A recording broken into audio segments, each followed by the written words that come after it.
So self-worth is Mhm. that invisible force that shapes your wealth. Yes. All right. And so self-worth part A is really based on how we feel about ourselves. It's how our subconscious, we're not even always conscious of how we feel about No. ourselves. It's at a subconscious level, but it's created through our past experiences, those successes, those failures, those ups, those downs. All of that helps to create our self-worth. And sometimes it's also influenced by the perception that others have of you. Yeah, if you are susceptible and care about what other people think, you shouldn't. But if you do, I will admit that there have been times in my life where I cared about what others thought of me.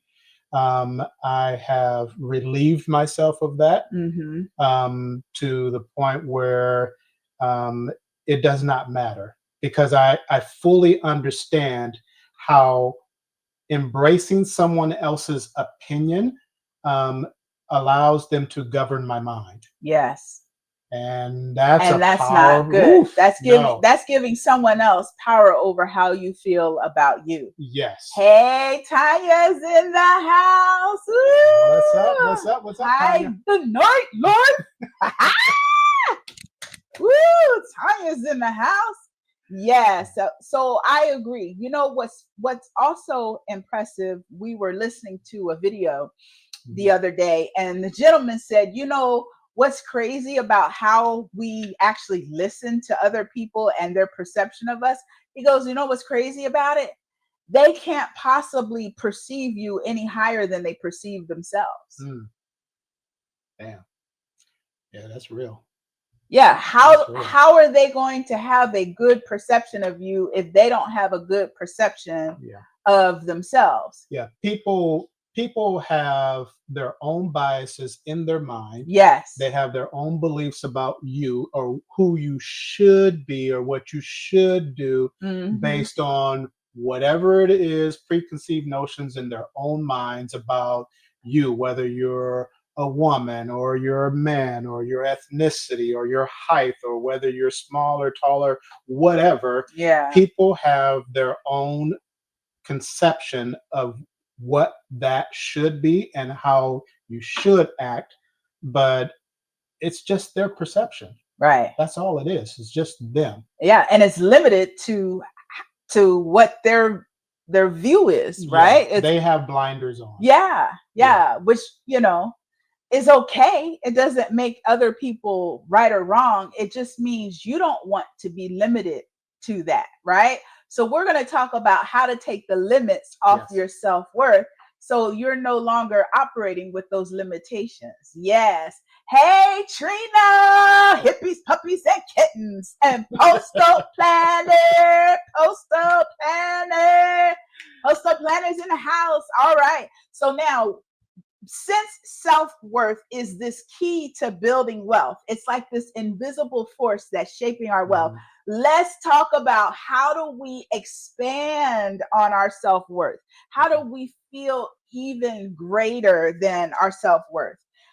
What's the first step? So the first thing is to understand how our self-worth is created. And it's created by our experiences, our wins and losses. It's created by others' perception of us. And sometimes it's our parents' perception of us, people that matter, right? Sometimes it's our spouse perception of us. Our self-worth are created from those two different spaces. So our experiences that are, have a lot of emotional energy to them, those are the things or the experiences that get logged into the subconscious mind more securely than insignificant experiences. Yeah. So you have a significant event, like you bought a home, Yes. you got a new job, your Yes. kids graduated. Those are really significant events. Right. They come with this emotion that goes with it. And that emotion gets logged into the subconscious as this is a good thing. This is a good thing. Right. Vice versa, if you go through challenges like us, we were homeless. Woo, that gets logged into the subconscious as well.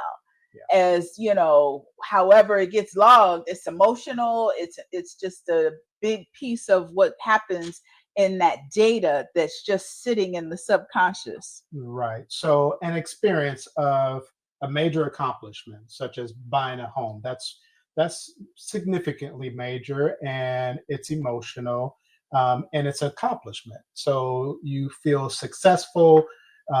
You believe that you are successful, and so that experience causes your self worth to be elevated, Hmm.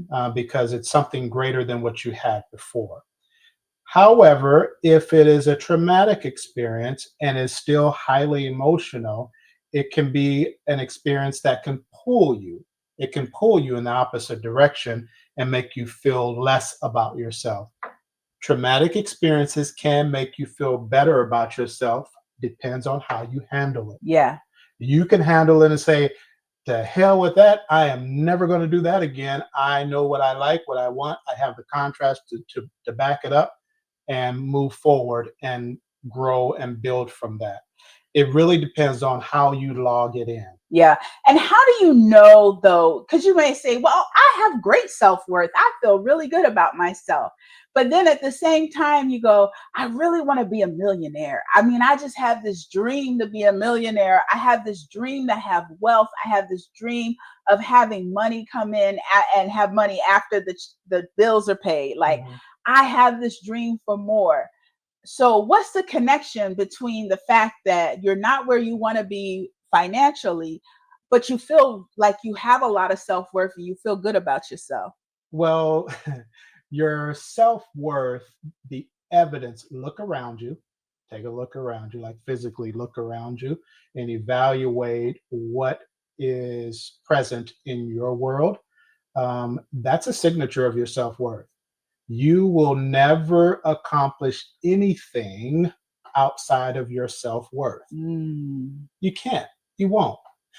And if by chance you win the lottery, if your self worth Does not expand is not expanded enough and to growing. and Yeah. and expanded enough to capture the essence of all of that money and the lifestyle that goes with it, 9 times out of 10, if you do the research, people that win the lottery end up bankrupt after a period of time. Or they're back to where they They were back to before they where won the their lottery. financial status was, because that is what's comfortable to them. Or even if they don't lose everything, but they're no longer at the level they were when they first won. A it, reduction it's takes a place. reduction takes place because it's within their self-worth Yes, it's sphere. right.